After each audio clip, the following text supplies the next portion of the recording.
سلام دوستان، خوش اومدید به کانال خودتون تخم مرغ. امروز میخوام بریم خوراکی‌های ترکیه صحبت کنیم. قبل از که بریم یایکوستا بیاتون نره. کدومش بهتره کدومش خوب نیست. برند اشورکا کوکو است برند اورکر خوبه، همه قیمت مناسبی هم داره. برند اشورکا کوکو است برند اورکر خوبه، همه قیمت مناسبی هم داره. مزه فندقی کاکائویی داره. یه برندی هم هست که من خیلی ازش خوشم میاد. هم برند پولابیس داره، هم برند کنت داره.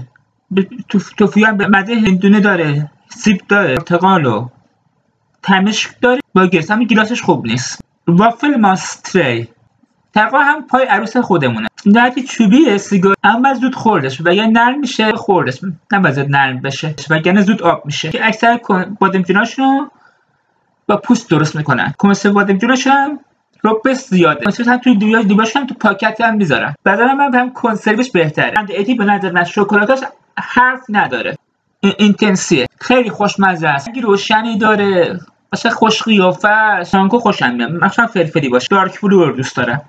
من دارک بلو هم چیز خوبیه. این دیمیش یا دیتمیش آب که گرونه اما اصلا خوب نیست، مخصوصا آناناسش. مزهش آب و شکر خالی میده. شکلات صبحانه سرل هم خوبه، خیلی خوشمزه. کاکائو فندقی دو رنگن. کوشلوکو خوبه. چامولو یکی از تنقلات ترکیه است، شبیه پاستیلین است، اما پاستیل خوشمزه تره. نرمه، حالت نرمانندی داره، من زیاد ازش خوشم نمیاد. جلی هم شبیه پاستیل میده، من شبیه داروه.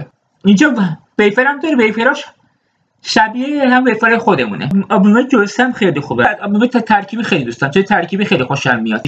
طعم پرتقال و انار و سیب لیمون. سس ارجن‌تره اما زیاد جالب نیست برندش، اما ارجن‌تر. اما اتی همون شبیه هایبای خودمونه، هم خوشمزه است اما آدم زود تشنه نمی‌کنه. بچه تا اینجا همراهم بودید، لایک و فراموش نشه کامنت هم بزنید. شما از چی بیشتر خوشتون میاد؟